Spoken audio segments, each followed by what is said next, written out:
I am live. Cranky and grumpy today. What could go wrong? Hello, people. Well, that bloody Cranky isn't here yet. Hoping he pops on in the next few minutes.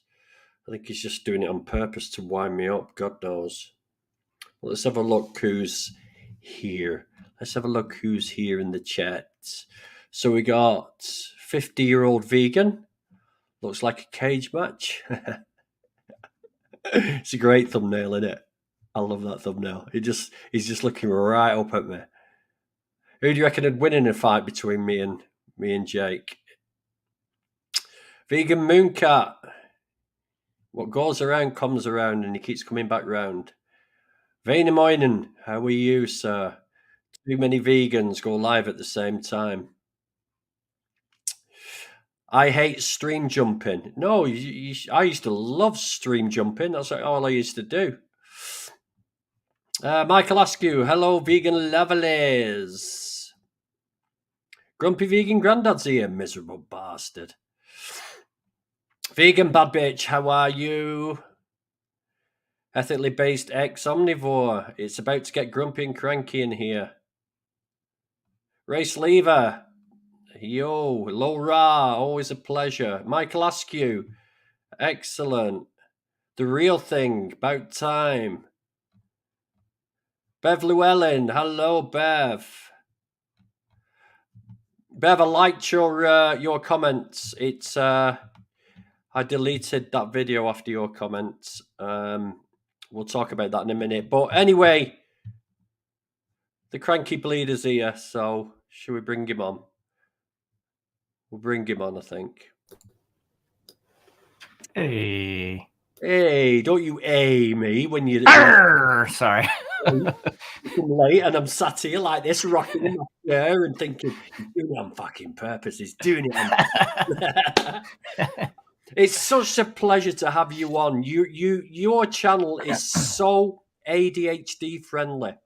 Oh, is it? Why is that? Because is it your 5-minute Thursdays or what is it? Your 3-minute Thursdays that go 3-minute Thursdays. Oh, it's great for the ADHD brain. It's just like loads of information, really, really fast. Bang, done. On to the next one. It's superb.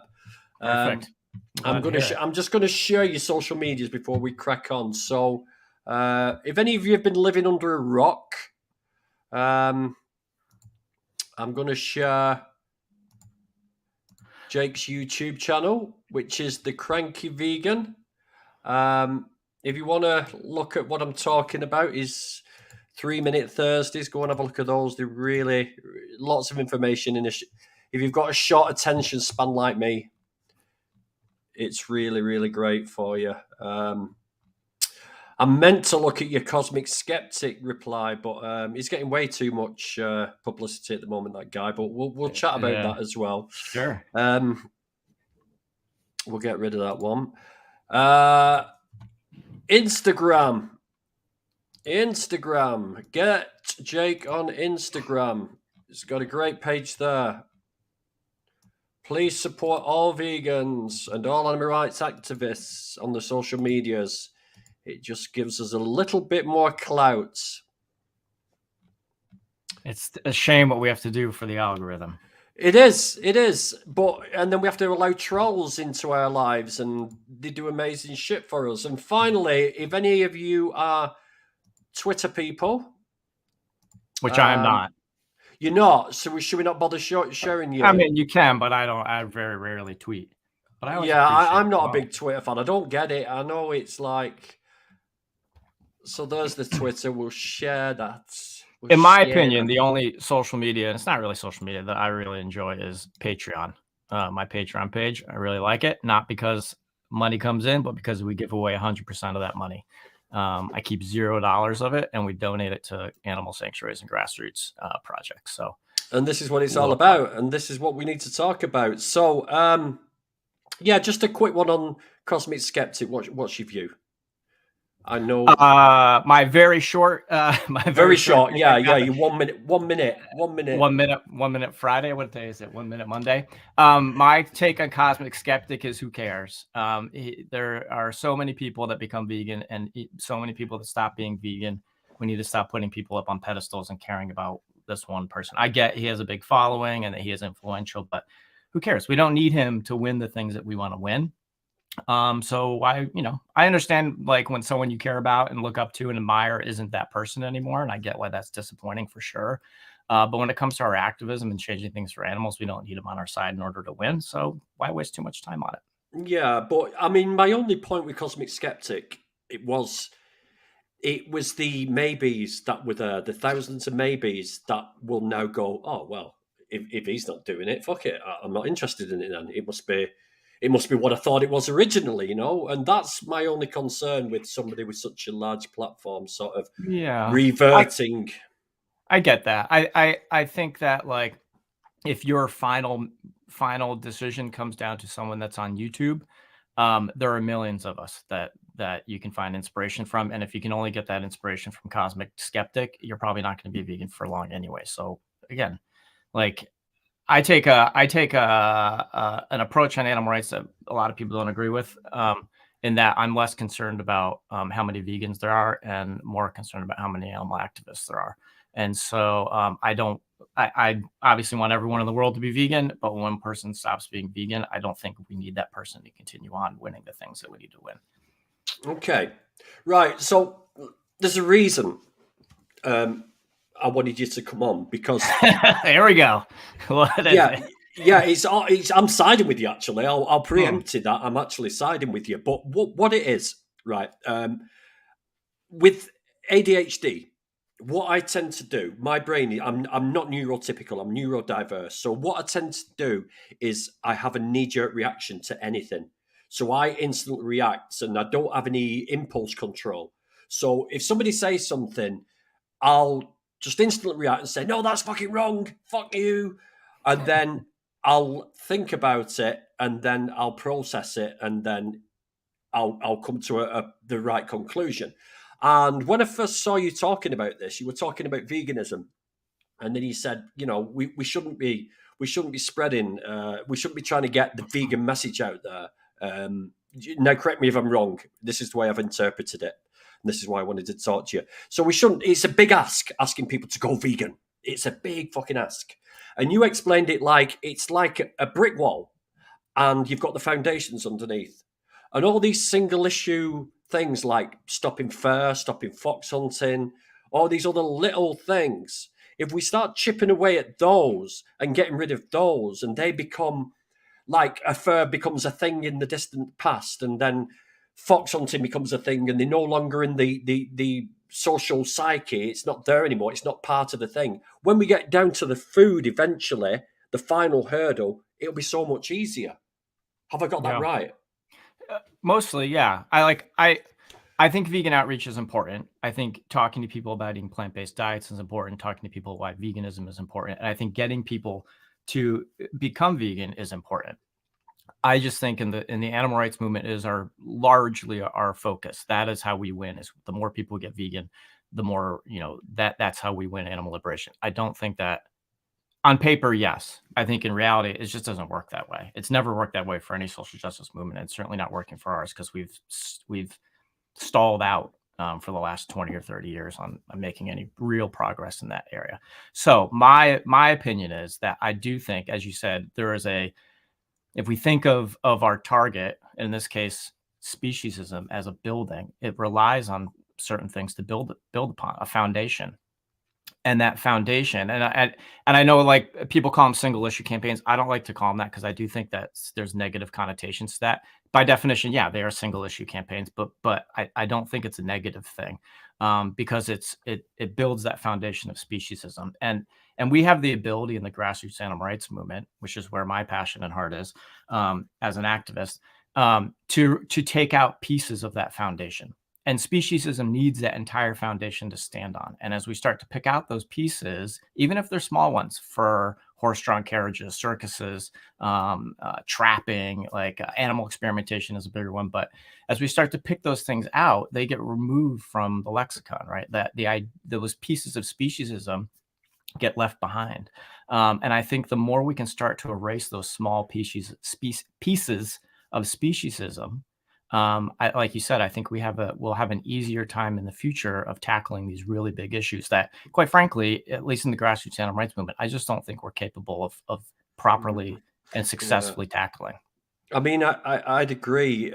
I mean, I've made a switch to TikTok, and I don't know whether you've experienced the beautiful world of TikTok, but every time I go on TikTok and look at the comments, all right, 75% of them are trolley little kids who sit in front of the computer all day eating crisps and pop and just let's have a go at the adults, let's piss off the adults.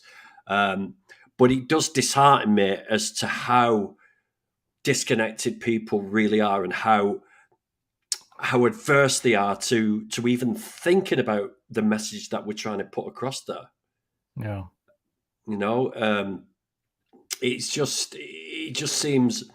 I mean, we had a young farmer's daughter on Saturday on a live stream, and she's only 14 years old, and I had to delete the video because she elicited emotional responses of some of the people on the panel that, looking from the outside in, it looked like there was a lot of adults picking on a teen.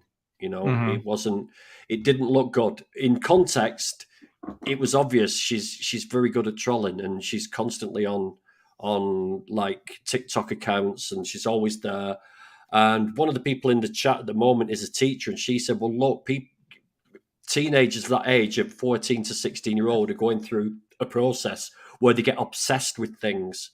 And it may be the fact that she gets obsessed and is obsessed with vegans at the moment. And what she's not doing is deliberate, but it's just part of the process. So yeah, it's a very tricky sort of road to negotiate on that side of things. But yeah, I totally agree with you. Yeah. I mean, when I was 17, I was an asshole. I remember. Yeah. This was like the early 90s, but I remember my friend in high school, her younger sister, I think she might have been vegan, or at least like pretty like strict vegetarian. This was like 1993 or something. And I remember going and finding these plant-based chicken nuggets in her freezer and just like ridiculing the shit out of her until she ran away and went to her bedroom. And I look back in that now and I'm like, God, what a fucking asshole I was. You know what I mean? And so I do use that as an example of like, you just don't know where people are, you know, in life, politically, on this, I hate to say on the journey, but like, it's true. Like at 17, I was a complete asshole. And fast forward 2 years later, I was getting arrested protesting fur and, you know, I've been vegan and like doing all these activists. Like, you just never know where people are. And so, yeah, it isn't like, and TikTok is just not a place to have a nuanced conversation about anything. You know what I mean? It's just like people want to watch capybaras dancing and riding on the backs of alligators. And, you know. I mean, I tend to disagree with you. Yeah. Jake, because I'll be doing this tomorrow, actually. What I have been doing is when I go to the Vigils, we do 2 Vigils outside Tulip, which is now Pilgrim's Pride Slaughterhouse, where they actually gas chamber the pigs. And you can hear the pigs. You're very close to them. You can hear them screaming, and you can hear everything going on. It does sound like the gates of hell. And I regularly stream from outside there, and people listen. And yeah, I get all the, oh, listen to my bacon being made. Oh, listen to that. Listen to my food being made. All the bravado. However, you do get some people saying, wow, this is, I never even knew this was going on. Yeah. I can have up to 400 or 500 non-vegans on there at any one time. And yeah, I think it's just, I just see all these social media platforms as just little tools in the armory of just getting to people one way or the other and just trying to get messages passed over. But I'm more interested in like your attitude towards the grassroots, sort of getting it out there. And I always assumed that veganism and animal rights were sort of they were mutually sort of. You couldn't have one without the other. You couldn't be vegan without being animal rights. You couldn't be animal rights without being vegan. But now I'm sort of starting to think that you can have two separate issues. For example, going down to Huntingdon to MBR Vigils, 50% of the people there are dog owners and dog lovers, not vegans.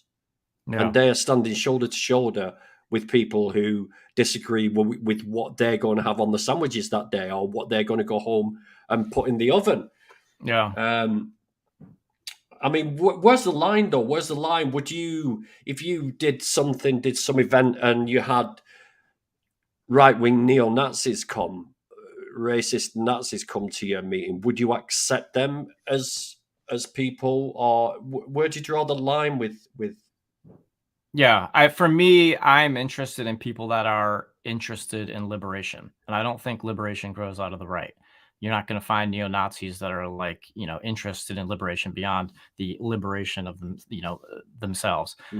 So I think to me, it's clear. Like, I think, if you have right-wing politics, you're not interested in anyone but yourself primarily. I think MBR is interesting, and I think it's interesting because that seems to be a space where that holds a tradition that's been in the animal rights movement since it began, the modern day animal rights movement, since it began in the late 60s, where we allow people that aren't fully on board with our message, maybe politically or ethically, in terms of like diets and things like that, participate. And I think that's when really like important things and big things can happen.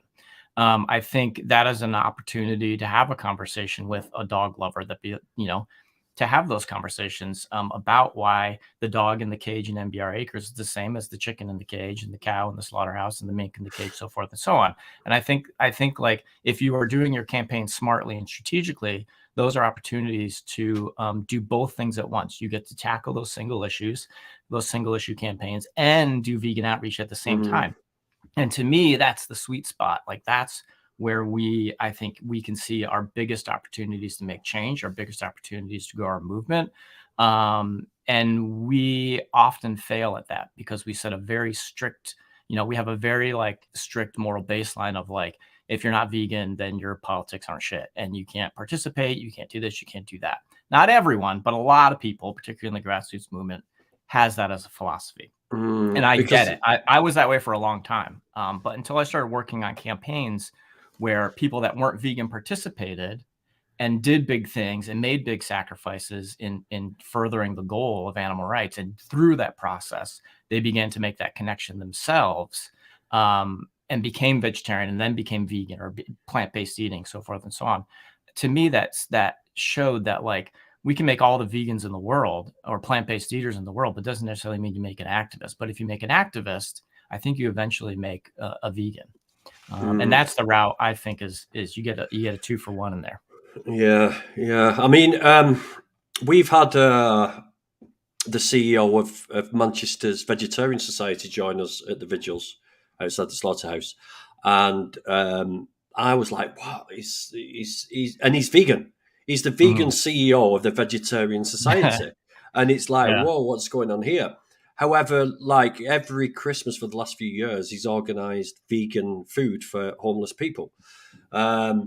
And they're also joining us now because the Save movement at Tulip at the moment, we're doing a lot. We're organising fun runs around there. We've had concerts outside there by Mobius Loop.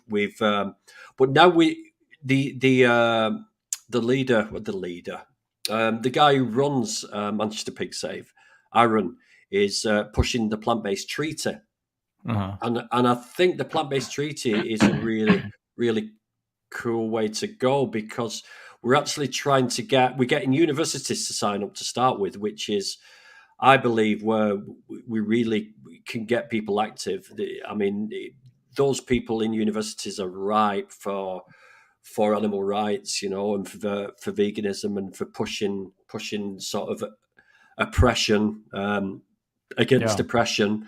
And the plant-based treaty also, we're trying to get Manchester Council, and we're at a moment where we're all trying to lobby 2 or 3 of our own MPs, members of parliament who represent our local towns, to join the plant-based treaty. We're trying to get local businesses to say, I mean, who would say, no, we don't want to be part of something that is trying to save the planet? Who would say no to that?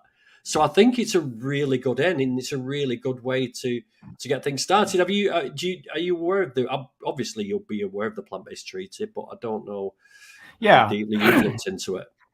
I've perused it. I'm not like fully up on it, to be frank, but I do. But I agree with you that, like, I think the plant-based treaty, from what I've seen, it is like it's like a Trojan horse in a good way of presenting this thing that's very, like, on its front could be passed as welfareist and all this stuff, and people might look at it and be like, it's a crock of shit and a waste of time. But it presents an easy entrance into animal rights and veganism for a lot of people that normally wouldn't, and they present it in a way that is, plant-based and vegan, but also like an environmental impact and human impacts. And we've seen through studies that, like, people respond primarily when it comes to plant-based eating because of human and environmental issues.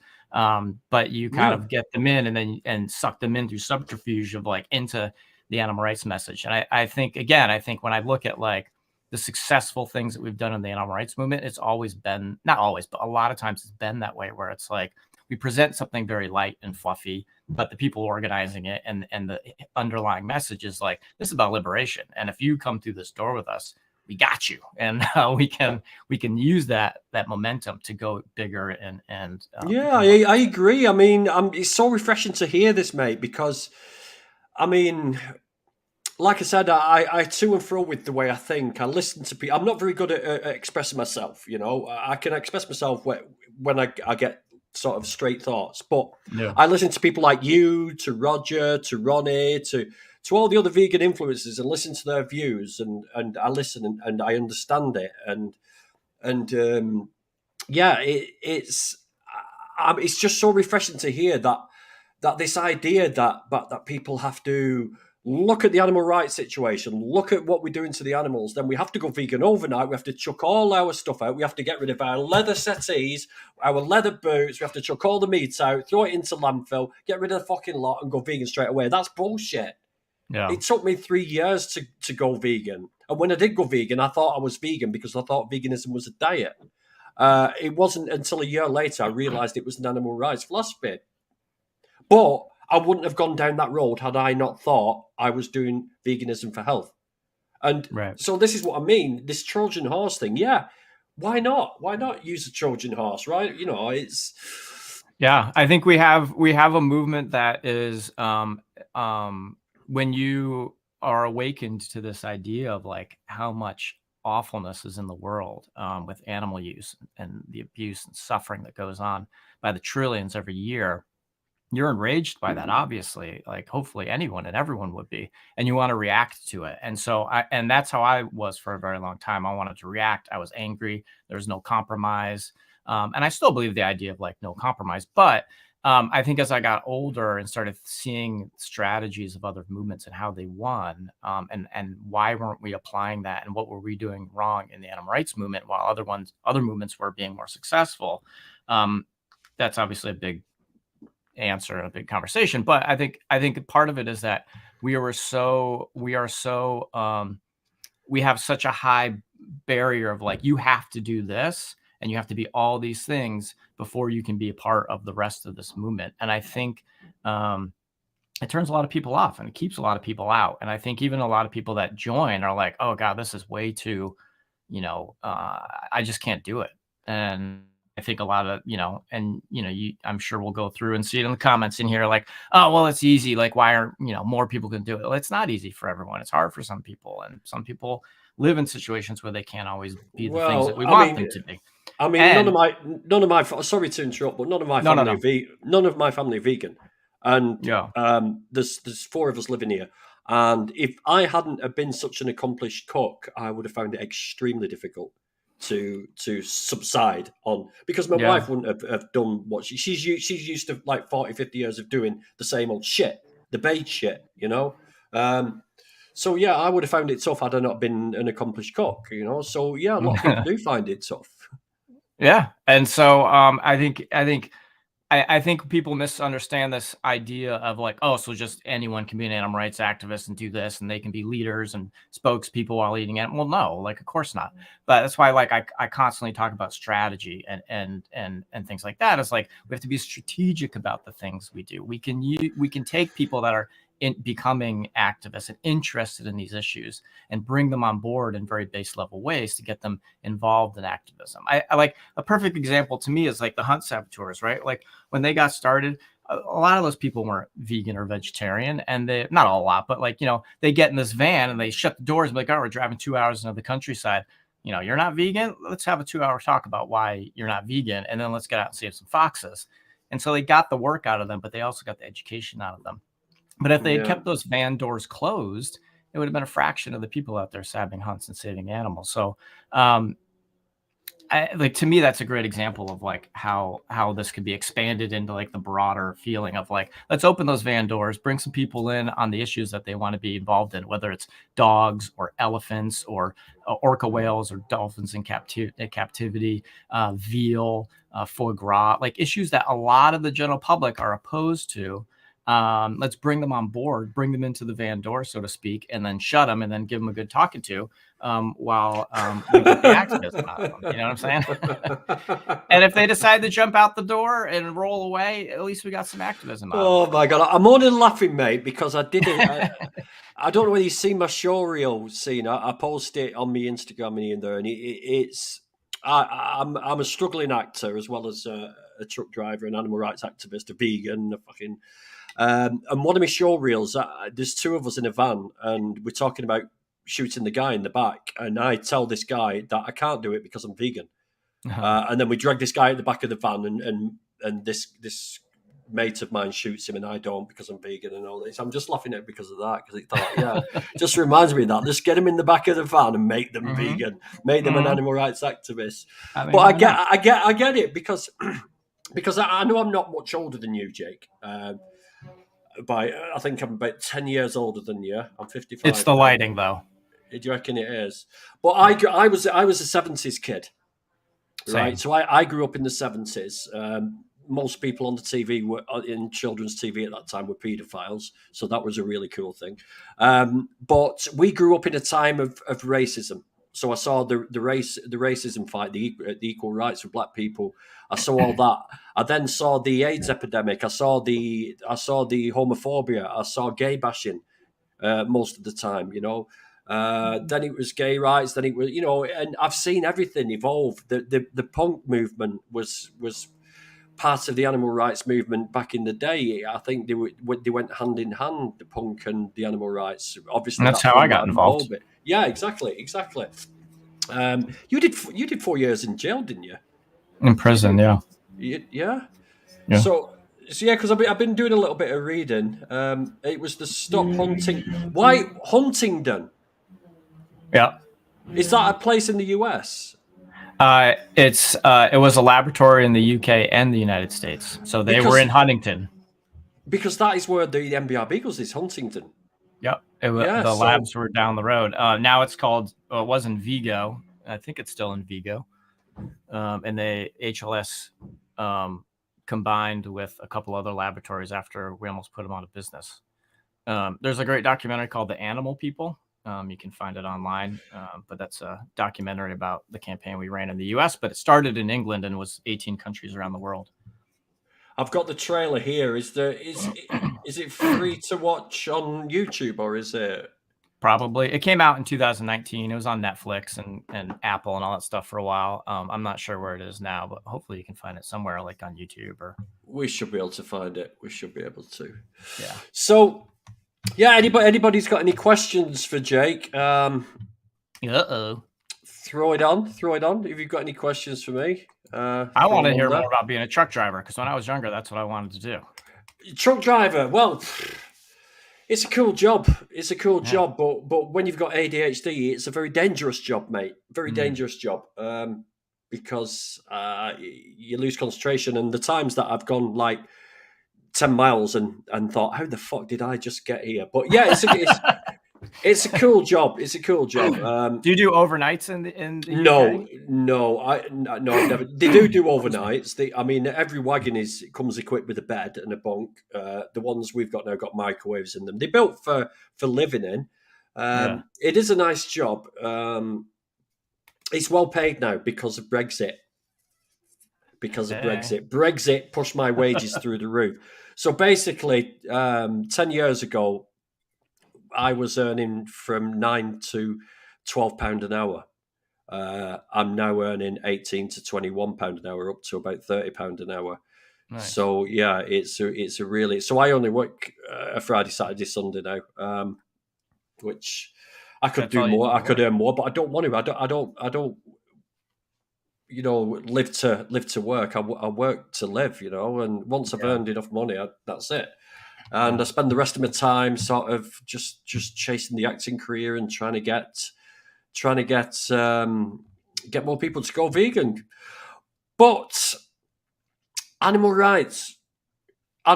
So there's people in here now who want to be an animal rights activist. Let's just walk them through it. What's the go-to to do? What would, if you was a brand new person now and it wasn't you, and you would say, let's say you were Michael Askew, what would you say would be the first port of call?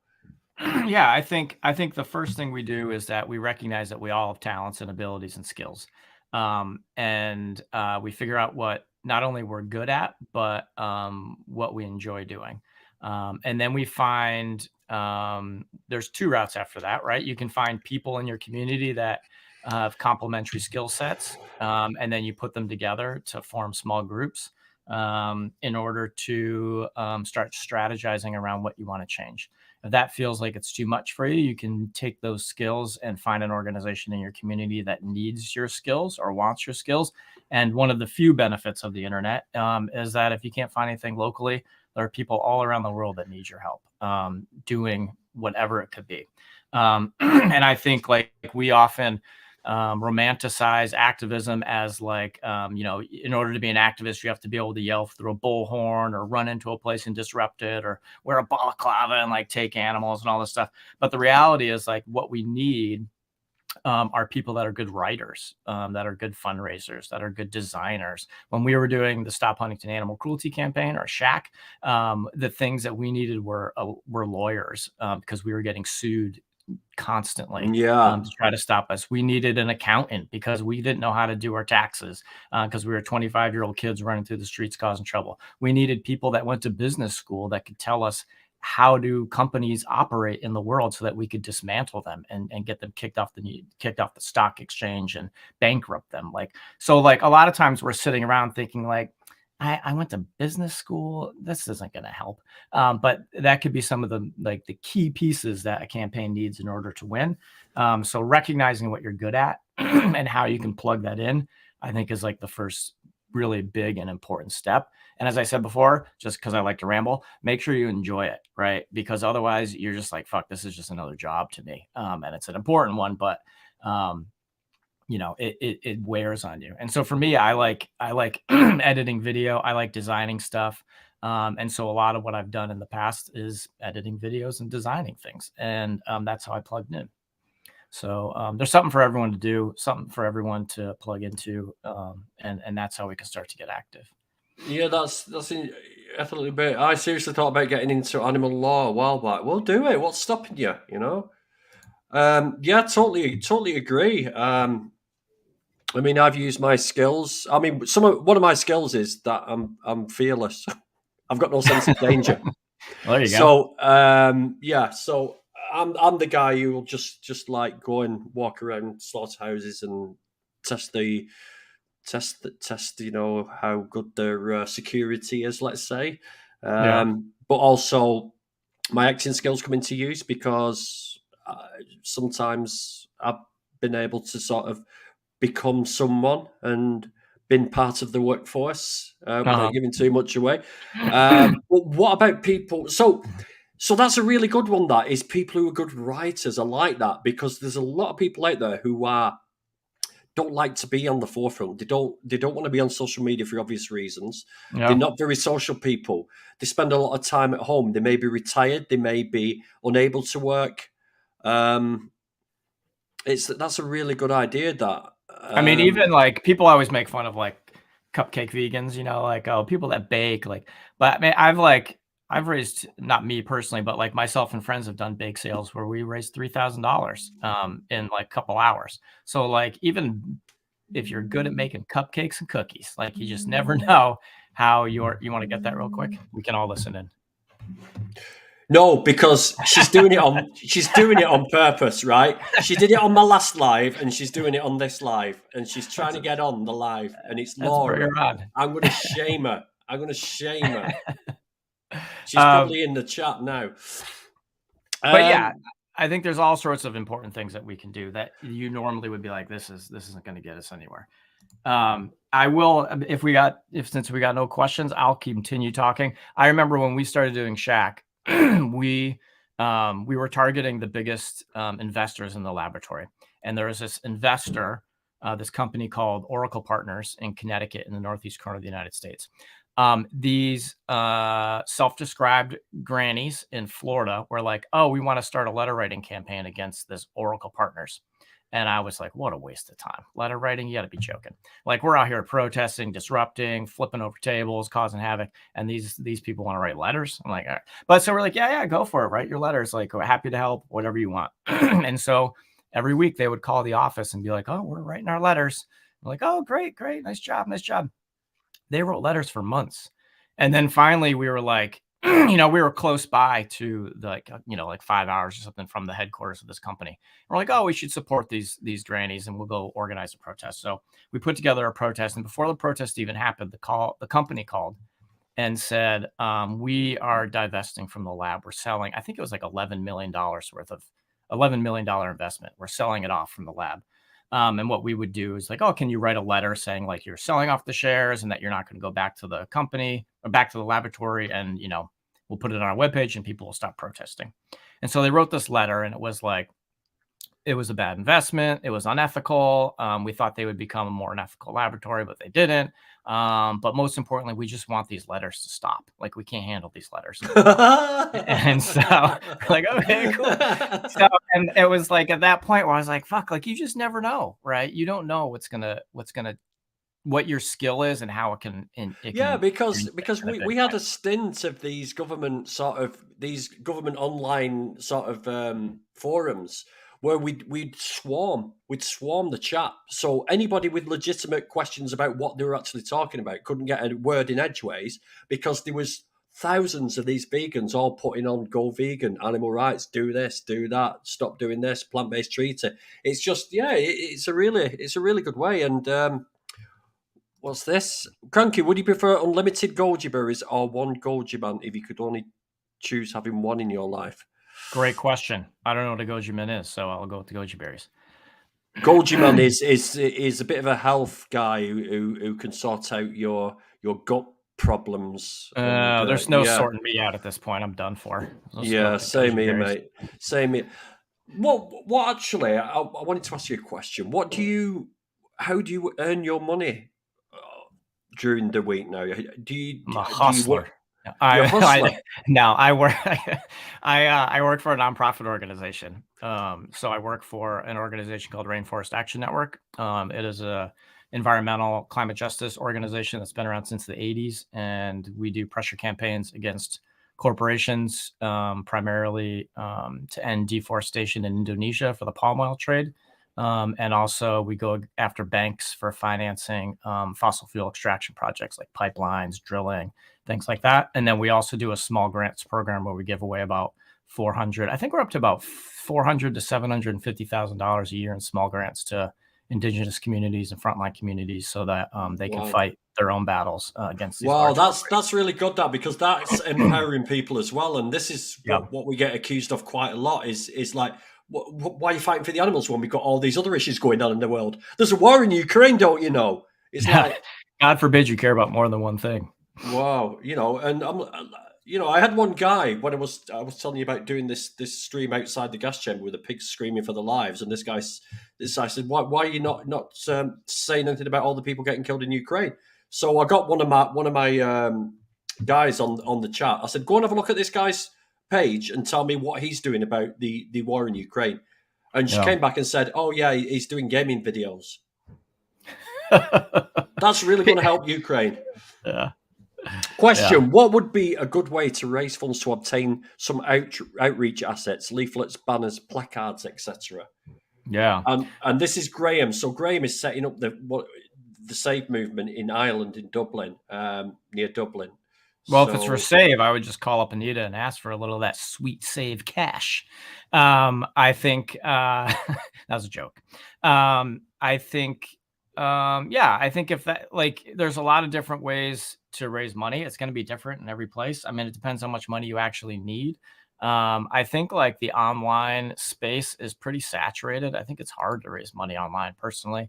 And I believe in like do-it-yourself grassroots activism. So I think you just go out and like, you can do bake sales, which I think some people might find boring. When we used to do Shack, we would just go out and do tables or stalls on the streets and just kind of yell at people to sign a petition and then encourage them to give a donation. And we would raise $300 or $400 US dollars. What about approaching like plant-based businesses or vegan businesses or even plant farmers and saying, this will inevitably help you in the long run, in the long picture?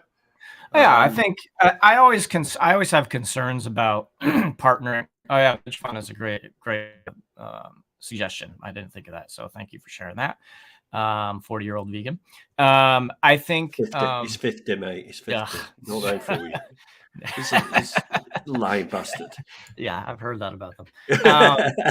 So I think the thing I worry about when we partner with businesses is that particularly when it's about giving money, is that we are then kind of beholden to the business.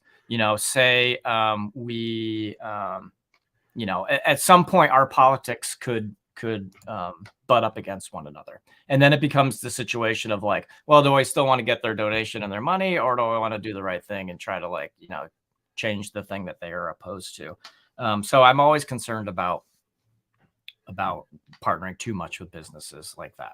I think when it comes to we talked about plant-based treaty and like getting the placards or the stickers in the windows and things like that. That's great. I think a lot of like vegan restaurants will do like 10-20% of the bill, whatever we make in this day that you promote, then like we give you that cash. That's a way to do things. But I'm always worried about like hitting up businesses for donations, because then, if you ever cross paths in the future, you kind of got yourself in a bit of a pickle. Mm. Unless it's a pickle factory. Then you are going to be in the pickle from the very start. Yeah, definitely. What was going to ask you, what's your favorite band from the 90s? Who was your favorite? My favorite band of all time from the night. Well, my favorite band from the 80s, 90s, and today would have to be 9 Inch Nails. A powerful musical group. Do you know I haven't got them downloaded onto my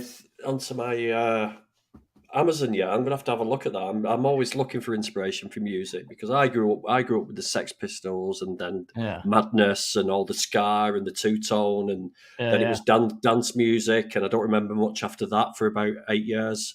The really interesting thing about 9 Inch Nails is that predominantly it's one person, and he just writes all the music. He plays almost all the instruments on the album. He orchestrates the whole thing. He produces all the artwork and choreographs all the live shows. And to me, like, just to bring it back to activism, I love that it's just like a do-it-yourself mentality of like, hey, I want things done in a certain way, and I'm just going to get it done the way I want it done, and no one can tell me otherwise. He starts his own record label to put out his own music.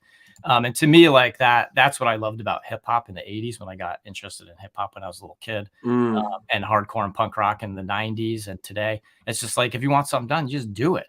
Like, if you want to see your favorite band, put on a show at the local hall. You want to hear their new album, put out their record. If you want to like read what they have to say, interview them. Like, if you want these things done, you can just do it. And I think that's what That to me, that's how like I transitioned from hardcore and hip hop as a kid into like animal rights activism, and got so inspired by grassroots activism, because it was like, if you see something awful in the world, just fucking change it. Like, you can do it. You don't have to wait for some big group to do it. You don't have to wait for a politician to pass a law. You don't have to wait for them to like flip a lever in a ballot box in hopes that the law passes. Like, just do it. Like, we have the ability to do it. And that's why I love grassroots activism. And that's how we connect 9 Inch Nails to grassroots activism in like 3 steps. Yeah, I'll give you a little link. Excuse me for looking a bit distracted, but I thought I would share this with you. Now, I've never listened to them yet. Have you heard of these guys? I've not. So I'll tell you about them once I've played a little bit. I don't know what they're like.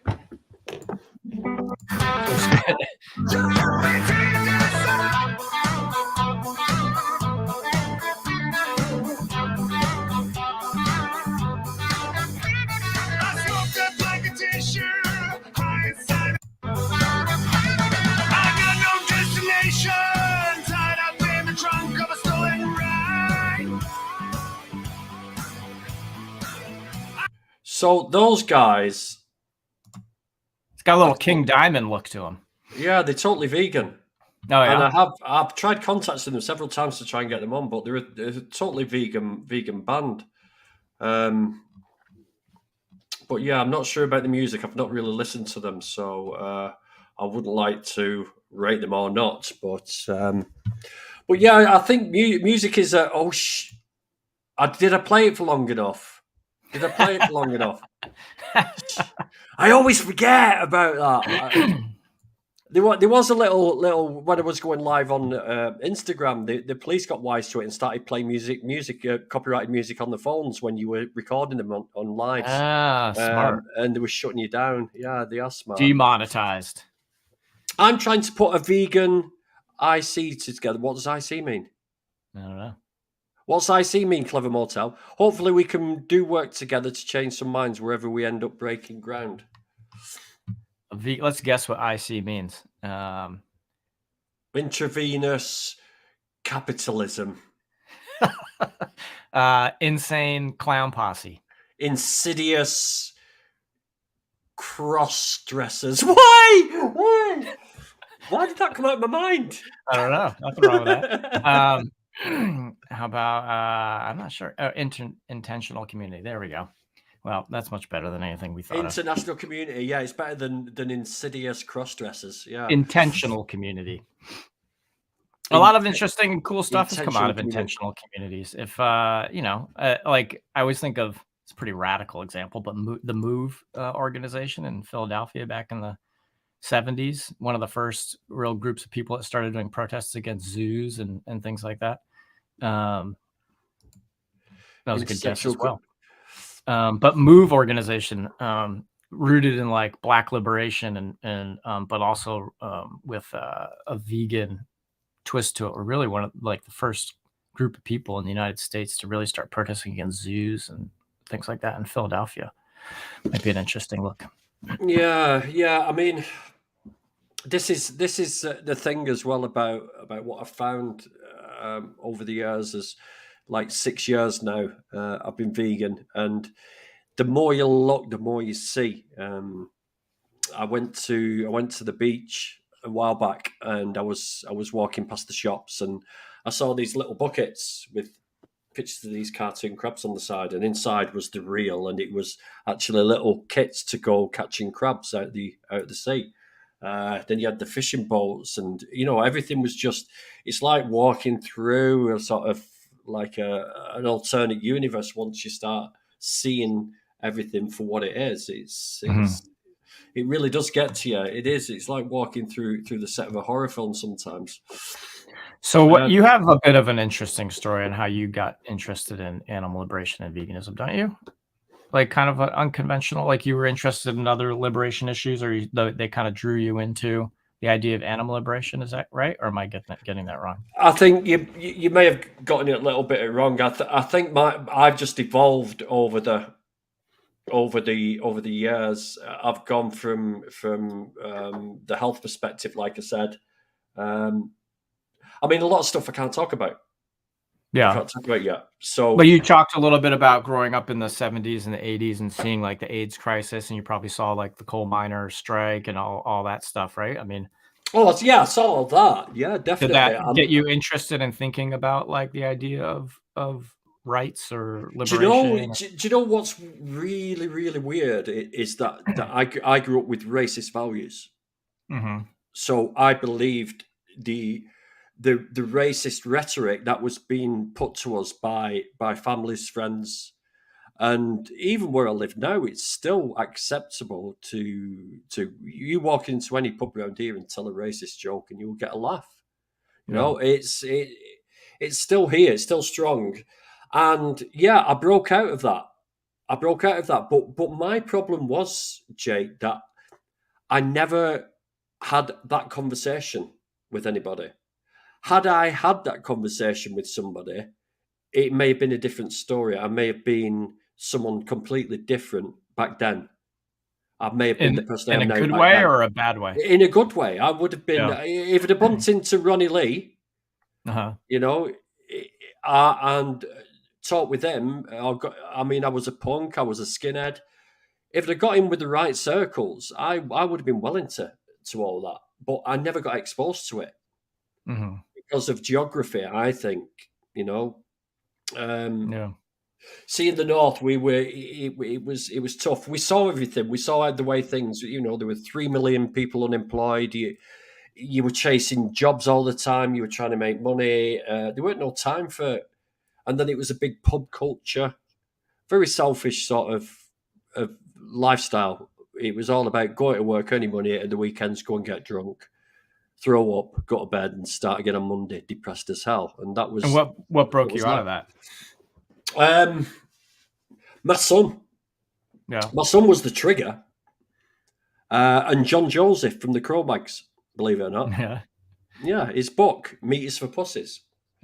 That is what broke me out of. That's what made me realize that I need to go vegan on the health side of things. What made you pick up Meat is for Pussies by John Joseph? Somebody gave it to me. Somebody gave it to me. I was talking about. So what I started doing was juicing fruits and vegetables, because I realized when my son hit 25 years old, I would be in the 60s, and my view of people in the 60s back in the day were these hunched over, really old looking people with walking sticks. And I thought, I don't want to be that person. I don't want to be a liability to my son at 25-year-old. I want to be someone who can do stuff with him rather than have stuff done by him for me. You know, I don't want him running around. I want him to. So I started juicing fruits and vegetables, and then I started looking at the properties of fruits and vegetables and what they did, and found out that cucumbers can cure bad breath by sticking cucumber on the roof of your mouth. It stopped dehydration. Cherries were good for repairing muscle breaks. You know, I just learned everything about it. And then I started looking at quitting meat. I quit sugar, then I quit meat. And then somebody gave me this book. Oh, you might find this interesting. It's about like plant-based eating. And I read that, and that was like an eye-opener. That was like, he was talking about how at over 50, he was doing Ironman triathlons and beating kids half his age. And I thought, right, wow. And that's what triggered me to go vegan. What I thought was vegan. That's what made me go plant-based in reality. Yeah.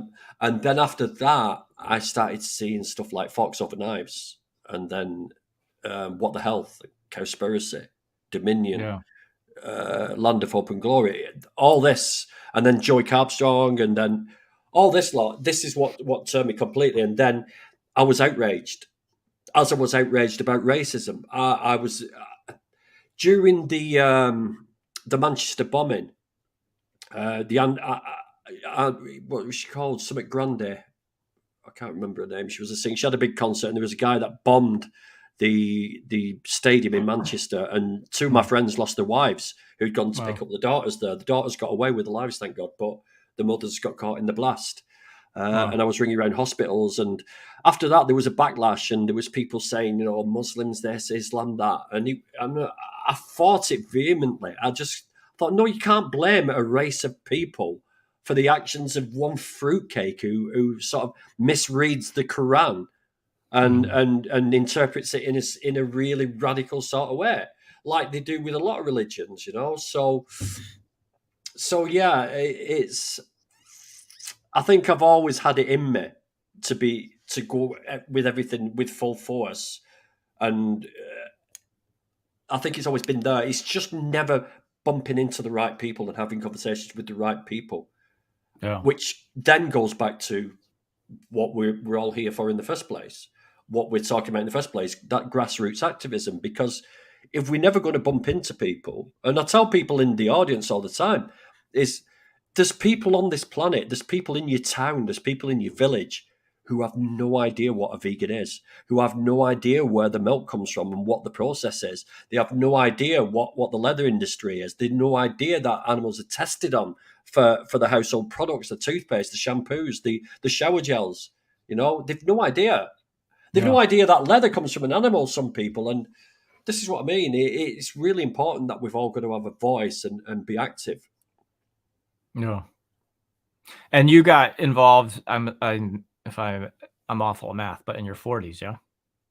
I was 49 when I went vegan. 49. 49. Wow. I was 48 when I started my acting career. I was 48 when I started my acting career, and 49 when I sort of officially was vegan. Yeah. So it'll be 6 years. It'll be 6 years this September, veganism. I think it speaks a lot to about like, you know, I think a question of like, you know, people often in the outreach world are like, oh, people know what is going on and they don't do anything about it. And therefore they're terrible people. And so I always am curious, like the question I always ask is like, well, how long do you give someone to change once they start this process? Or, you know, how late in life does someone allowed get the change before they're like guilty of being, you know, cutting the throat of the pig, which, you know, the rhetoric that we hear a lot in the animal rights movement. And I think it's interesting when someone like yourself who becomes vegan and involved at 49, like you got 49 years to figure it out. And like the question becomes like, hold on a minute. How the fuck could I figure it out if I never knew? Why would I suddenly go, oh, I'm going to see where my food come from? Oh, I'm going to see you wouldn't ever do it. You wouldn't ever enter your head, would it? Really? No. Unless I got exposed to a vegan, how the fuck would I ever start even thinking that way? No, I think there's a lot of ways that people get introduced to it. I mean, I think there's probably at some point some little hints or things that are dropped into people's lives that gives them an impression. I mean, even like as a kid, I remember like eating a chicken leg and looking at it and be like, oh, this is a bone. Like that's, you know, like this is like I was a young kid. I'm thinking, oh, this is a bone. Like this isn't just the thing that this food is on. This is like an animal's bone.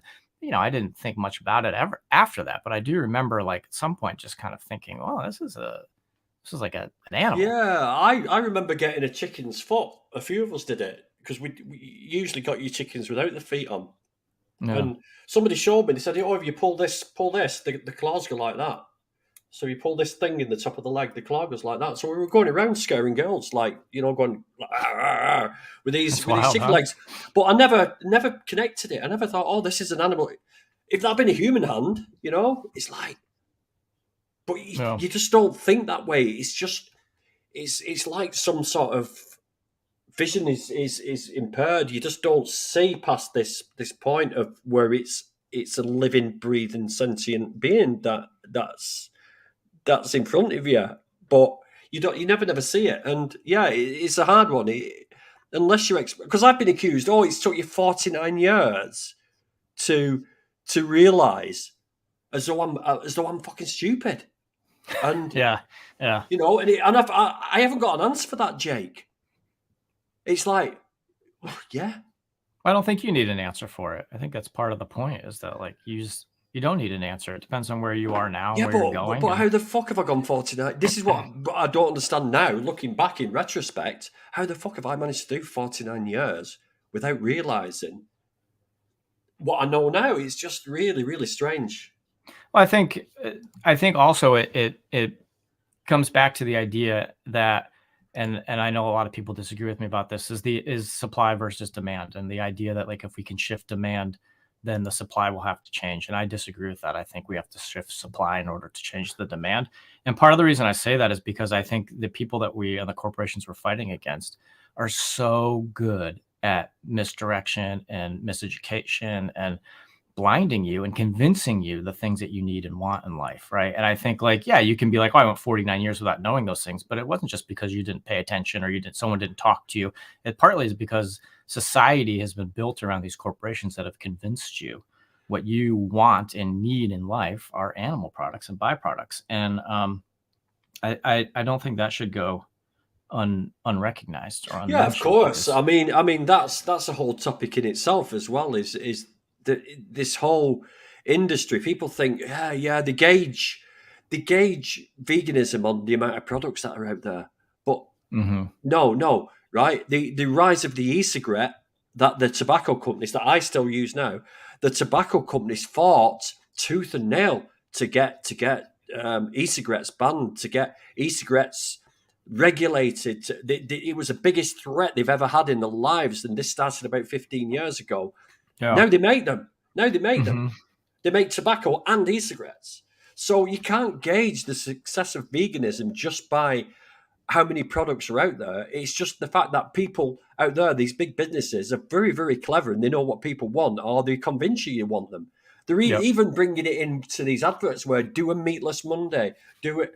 Yeah, it might feel like it's really good for veganism, but it's not. It's just giving people. We used to go to the Chippy on a Friday in the north. The only fast food joints we had back in the 70s was a fish and chip shop. Yeah.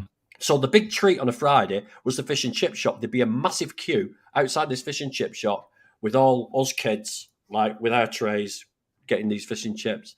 And yeah, it's all about just making you want something. They find a problem and then fix it for you when the problem didn't exist in the first place. Yeah. And this is what big companies do, and they make you think that you need this product, you need this in your life. You need to go at dinner time to go and get these chicken wings and these bargain buckets and addictive drinks and. But Watermelon Wednesday, to me, Tofu Tuesday, Watermelon Wednesday. That's the way of fighting back, definitely. Those are my jams. I would take both those every day. I wouldn't mind addressing one of the questions in here if I'm allowed. What time is it? What time is the question? No. What time was the question? 11:56. The 40-year-old vegan. Oh shit. Oh, it's 11:56 my time, so that would be I don't know what time it is for you. Your wacky UK times. This one? Yeah, because I think it's an important conversation, which I love to have. Yeah, so what I mean by pillars is that, again, it goes back to the idea of thinking about what we're trying to achieve and looking at it as a building. I think when we organize our campaigns, we take the target that we have, whatever that's like a fur store or getting vegan food in your university cafeterias or closing down a laboratory. You think of it as a building, right? And you have its foundation, and then you have all these pillars that keep those things, keep that target alive, right? So when we did this campaign against the laboratory, we looked into what everything a laboratory needs to stay open, right? They need banks, they need insurance, they need auditors, they need customers, they need shareholders, they need a board of directors, they need internet company, they need cafeteria workers, and all these things are pillars that hold up that structure, this laboratory, right? And the idea was to use pressure campaigns to systematically take out key pillars. And the more pillars you can take out, like any building, if you destroy enough of its pillars or foundations that support it, it's going to crumble. And that's what happens in pressure campaigns if they're done successfully. And that's what happened in the campaign against Huntingdon Life Sciences, is that we took away enough pillars to systematically bankrupt this multinational corporation. Wow. And so when and you can really apply, and I have a video about this on my YouTube channel, but you can apply that theory to anything you're trying to make change or change or alter or shut down. you can use this idea of pillars. And in the animal rights movement, we often focus on just one pillar, which is like support from the general public. And we attack that with education. And we could cripple that pillar and we can take that down. But all these other pillars are still the roof's going to stay up in it, right. And so we got to go after all of them. And in order to do that, we need to intervene or disrupt 5 different areas. All right. And so again, I have another video about this on my YouTube channel if you're interested, but the 5 points of intervention are point of production, point of destruction, point of decision, point of assumption, and point of production. I can never remember. Production, destruction, consumption is the 5th one, right? And so these are 5 places that our targets exist in the world. And in order to be successful, we have to disrupt those 5 places. And by disrupt, I don't mean like, but I mean like strategically pick apart our targets in those 5 places. Letter writing can work. Emails, mass emails. Yeah. All of those things working together is what makes these pillars start to fall. So if we look at these pillars, we disrupt them in the 5 different ways to get these pillars to start to crumble. And then eventually that whole foundation falls and we win the thing that we want to win. And if you go back and you look at successful campaigns, not just in the animal rights movement, but any social justice movement, whether they meant to or not, they used the system. They had pillars of support that they took out and they disrupted them in most, if not all of those 5 points of intervention. And that's how they won. Again, not necessarily because they organize it that way, but a lot of them do. And that's how they win. And it's interesting and fascinating that we kind of know how this is done, but we don't often pursue it. It is interesting because Huntingdon MBR Beagles, we targeted the vans, the courier company that actually goes Impex, in there, right? And Impex, yeah. We targeted them. We did protests outside there, and it does work. It does work. Yeah, and that company ended up shuttering down their storefront or their offices and had to move out of town, if I remember correctly. Costing them money. Cost them shitloads of money, and it stopped deliveries for several weeks. And that campaign against Impex, I think, continues. But yeah, if you can't transport the animals out of MBR, then their dogs, unfortunately, stuck in MBR, but they're not being killed there you go. In laboratories. Transport is key to everything. And I even looked into, because they do get deliveries there, looked into getting a job with the company that delivers into them. But unfortunately, they're a European company. So it was pretty tough for me to sort of get on board with that. But yeah, there's lots of little ways we can all do our little digs. Right, we're going to wrap it up in about 5 minutes, people. So any more questions or anything you want Jake to talk about, please let us know. I think Race Lever's just spamming the chat there. That's all right. My first vegan move was giving up fishing. I realised that I didn't want to touch the animals for sport. Should have realised I was a vegan then. Still didn't put the rest together for many years. It's a strange thing. It really is a strange thing. Like them buckets at the seaside with the cartoon crabs. It's like it's just indoctrinated at such a young age. It's fun to drag animals out of their home and put them in a bucket and frighten them to death and then throw them back again after. Dog Meat Monday. Correct Monday. I don't spam. Spam is a vegan. There is a vegan spam out there, believe it or not. It has been done, and you can do it with tofu. I dropped a couple links in the private chat there of the videos I was talking about if people are interested. If you want to drop them in the chat.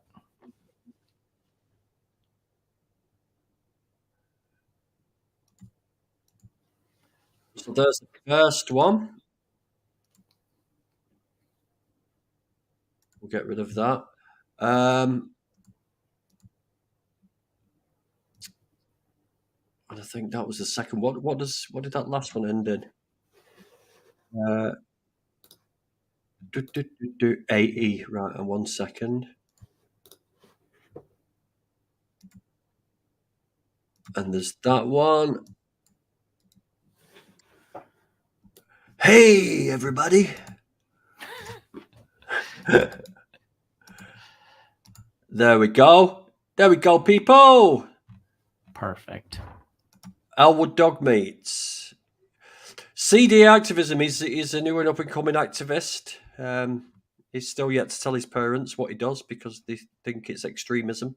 What advice would you give to CDA activism, Jake? He's in a situation where his parents are not.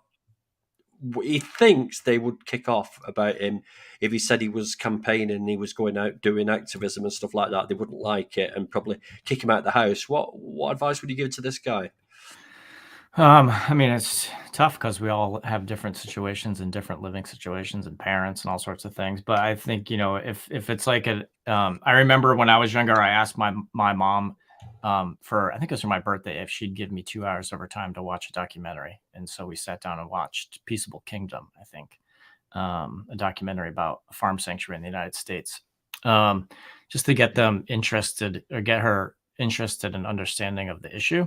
I also think there's interesting opportunities for getting parents involved in activism. I think, like I said earlier, I think a lot of people are like, maybe they love dogs, maybe they love cats, maybe they love elephants. And it's like, oh, maybe we can sit down and write a letter to something and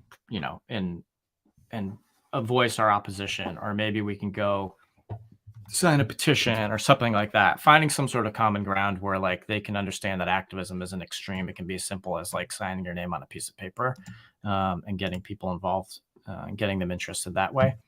I think is always kind of an easy lift for people, and maybe that helps start the conversation.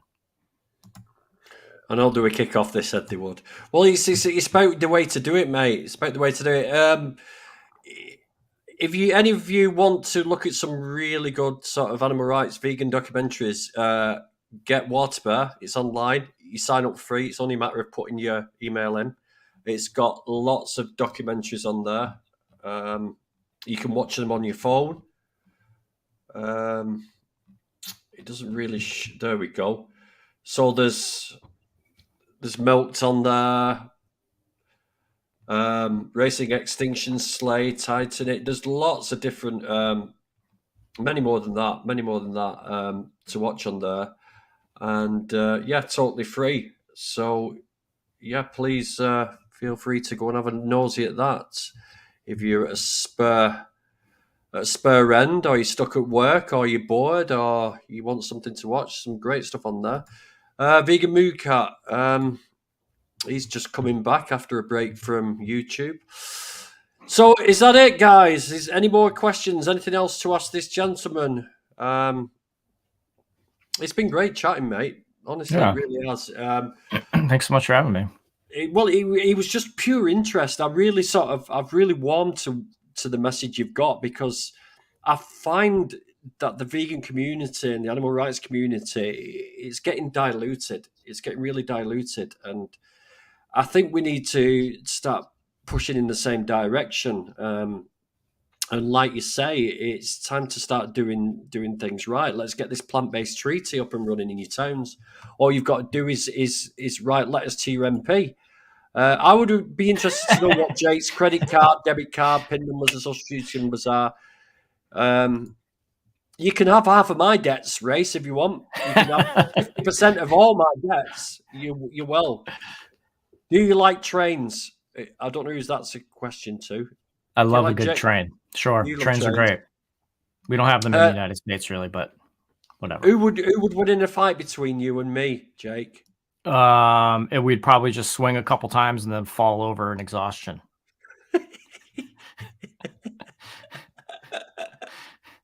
You've been to prison. You know how to fight now. So I'd be more scared. I'd be more scared of you. I saw a few in my day. Thanks, Grumpy and Cranky. I was hoping for a cage match, but this will suffice. Next time, for sure. Next time, we'll do it for charity. We'll do it for a sanctuary of your choice. If we can raise the airfare to the US, or the airfare for Jake to come over here, we'll have a charity boxing match. And as a felon, I'm not allowed in your neck of the woods. Oh, you're classed as a terrorist. That's right. Wow. No travel to the UK for me. Oh, what a shame! You can't come to rainy Manchester and freeze to death, and It's disappointing. does that not ever end? No, Is that a permanent? Wow. not with the Commonwealth. I think it's lifelong unless you petition it. But I Right. don't think because the campaign we ran was based in England. I don't think UK would ever would allow me in. But I did go to New Zealand. I petitioned that. It took several months and a bunch of money, but I did eventually get permission to go to New Zealand. What did you think of New Zealand? Oh, it was beautiful. I did a bunch of talks, did like a little speaking tour, met some amazing people, and it's just a beautiful part of the world for sure. What would it take, do you think, for a city town to restrict the sale of animal products? Nothing that we, not to start a bigger conversation right at the end, but nothing that I think we could really pull off in our lifetimes. I just don't think that. The only thing that can send you in the right direction there is the plant-based treaty. If you can get schools to stop serving animal products and get institutions to stop serving animal products, you're going in that direction. Definitely. I don't think you're going to pass a law, though, and I know this is like a thing No. that people talk about, passing a law. I think there's a lot of exciting things that if you do want to stop the sale of some animal products, a lot of people, at least in the United States, are doing bans on fur products quite successfully. With just like one or two people are like, I want to ban fur in my town. They figure out how to do it. They jump through all the hoops. They put it up to vote, and it wins. I have an interview with a woman on my YouTube channel called Liza, and she did that. She was like, I want to stop selling a fur in my town of 25,000 people or whatever. Figured out what she had to do to get it on the ballot. She petitioned, made it happen. Literally like her and like one other person. Got like the local university on board with it. There's some student groups there. And they banned the sale of fur in her town. And now people replicate it all across the state. And it's been banned in like 4, 5, 6 different towns in the state of Massachusetts, including like a 15-year-old kid that did one by himself. And so that's how, you can ban the sale of some animal products in your towns. And it goes back to the beginning of the conversation to wrap it all up in a little bow. That's how we can start picking away at that foundation to start erasing speciesism from everyday life. Peace and love, people. Listen, thanks so much, mate, for coming on. It's been an absolute pleasure. I'm going to take a look at your videos and go through them. I'm really interested to see what comes next. Hopefully, you people out there have learned a lot and will start making changes. Look at your strengths. Look at what you're best at. If you're great at English, I know there's teachers on here. So you should be great at writing essays. Get them essays written. Write to your MPs. Email your MPs. Tell them to take part in the plant-based treaty. It's what can be hard about telling an MP? Oh, so you don't want to save our planet? Yeah, right. You can't get any easier than that. But big thanks to you. Big thanks for everybody joining. Save the animals. Save the planet. Save yourself, people. Go vegan and become animal rights activists right now.